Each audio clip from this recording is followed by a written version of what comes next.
रात के 2:15 कुछ समय ऐसे होते हैं जब घड़ी में दिखने वाला समय सिर्फ समय नहीं रहता, वो एक चेतावनी बन जाता है। मुंबई गोवा हाईवे की वो सड़क जहाँ शहर बहुत पीछे छूट चुका था और मंजिल अभी बहुत दूर थी।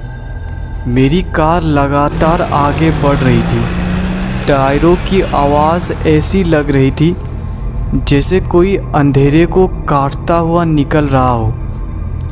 चारों तरफ सन्नाटा था, इतना गहरा कि कानों को अपना ही शोर सुनाई देने लगता है। मुझे रात में गाड़ी चलाने की आदत थी। दिन में लोग होते हैं, आवाज़ें होती है, डिस्ट्रैक्शन होते हैं।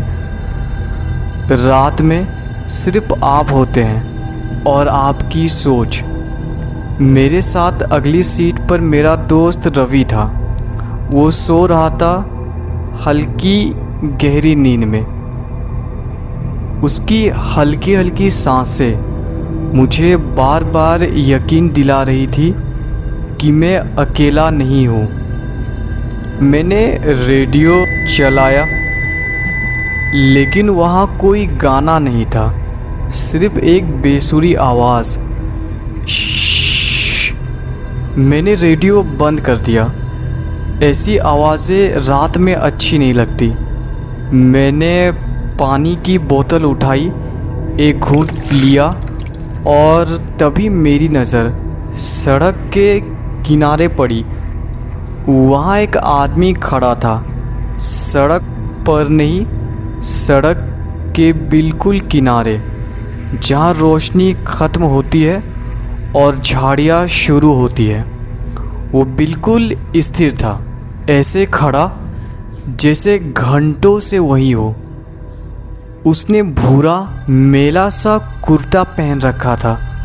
कपड़े ऐसे लग रहे थे जैसे बहुत पुरानी मिट्टी में लिपटे हो। हम उसके पास से निकल गए, लेकिन जैसे गाड़ी आगे बढ़ी मेरे अंदर एक अजीब सा खिंचाव हुआ। मैंने साइड मिरर में देखा। मुझे लगा वो आदमी धीरे धीरे अपना सिर घुमा रहा है हमारी तरफ। मैंने तुरंत नज़र हटा ली। 80 की स्पीड में आप हर चीज़ को वहम कहकर टाल देते हो, लेकिन दिल ने उस वक्त पहली बार अजीब तरह से धड़कना शुरू किया। करीब 20 मिनट बाद कार ने अजीब आवाज़ दी, खट खट। गति कम होने लगी। मैंने गाड़ी किनारे रोक दी। रवि उठ। मैंने उसे हिलाया। वो नींद में बोला, क्या हुआ? गाड़ी रुक गई। हम बाहर उतरे। बाहर की हवा असामान्य रूप से ठंडी थी। ऐसी ठंड जो पसीने के बावजूद लगती है। जंगल से झिंगुरों की आवाज़ आ रही थी, बहुत ज़्यादा, जैसे वो किसी चीज़ को ढक रहे हो। मैंने बोनट खोला, भाप निकली। रवि बोला, डिग्गी में पानी है, मैं लाता हूँ। मैं इंजन की तरफ झुका और तभी मुझे लगा कोई मेरे पीछे खड़ा है। मेरी सांस रुक गई। मैंने पीछे मुड़ के देखा। रवि, कोई नहीं, सिर्फ खाली सड़क, लेकिन एहसास अब भी था। हमने पानी डाला, गाड़ी स्टार्ट हुई। जैसे हम बैठे मुझे एक तेज़ बदबू आई, गीली मिट्टी और सड़े हुए फूल। मैंने पूछा, तुझे बदबू आ रही है? रवि ने मना कर दिया, लेकिन ठंड अब गाड़ी के अंदर थी और एक अजीब सा एहसास जैसे पीछे कोई मौजूद है। मैं बार बार मिरर देख रहा था, लेकिन वहाँ सिर्फ अंधेरा था। कुछ किलोमीटर के बाद वो आदमी फिर दिखा। वही जगह, वही हालत। मैं सन्न रह गया। रवि बोला, यहाँ कोई नहीं है। रेडियो अपने आप चल पड़ा। कोई गाना नहीं, सिर्फ सांसों की आवाज़। रवि फुसफुसाता है, पीछे मत देखना। लेकिन मैंने देख लिया। पिछली सीट पर बैठा वो, आंखें नहीं थी, सिर्फ गड्ढे और मुस्कान। मैं चीखा। गाड़ी रुकी, खाली सीट, लेकिन बाहर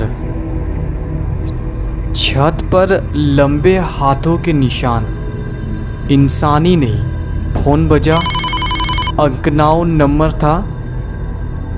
आवाज़ आई, तुमने मुझे पीछे क्यों छोड़ दिया? फिर वो बोनट पर था, कांच टूटने वाला था। हम भागे। ढाबे की पीली रोशनी में खड़ी हमारी कार अब कोई डरावनी चीज़ नहीं लग रही थी। आसपास लोग थे, चाय की केतली से उठती भाप थी, ट्रकों की आवाज़ थी, जिंदगी की आवाज़।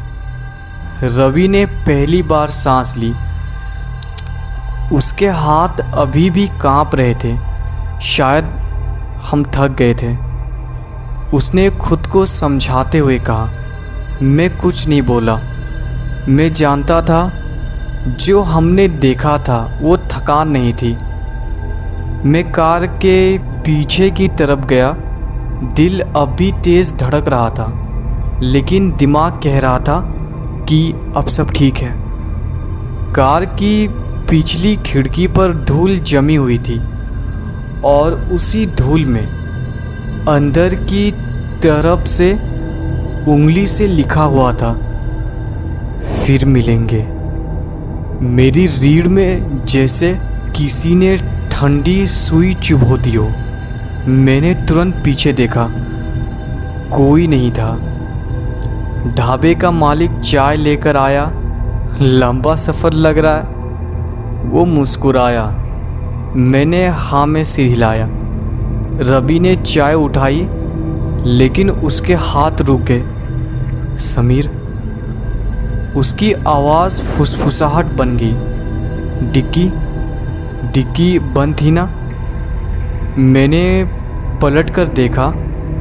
डिग्गी थोड़ी सी खुली हुई थी, ठीक उतनी जितनी किसी के अंदर बैठने के बाद छूट जाती है।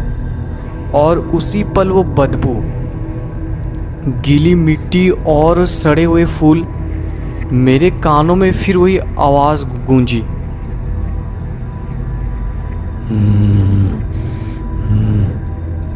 लेकिन इस बार वो रेडियो से नहीं थी, वो मेरे बहुत पास थी। हमने ढाबे के पुराने ड्राइवर से पूछा। उसका चेहरा अचानक गंभीर हो गया। इस रोड पर, उसने धीरे से कहा, रात में गाड़ी नहीं रोकनी चाहिए। क्यों? रवि ने पूछा।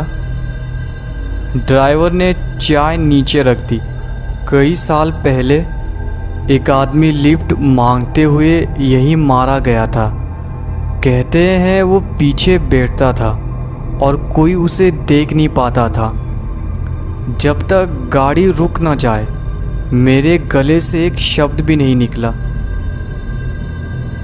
लोग कहते हैं,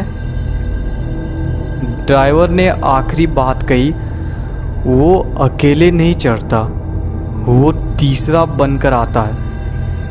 हमने ढाबा छोड़ा। दिन निकल चुका था। सब कुछ सामान्य लग रहा था। कुछ किलोमीटर के बाद रवि बोला, अब ठीक लग रहा है। मैंने गाड़ी धीमी की और तभी रियर व्यू मिरर में मुझे कुछ दिखा। इस बार कोई चेहरा नहीं, सिर्फ पिछली सीट के बीच हल्का सा दबाव, जैसे कोई वहाँ बैठा हो। मेरे कान के पास बहुत धीमी आवाज़ आई, अगली बार मत रोकना। मैंने गाड़ी तेज़ कर दी।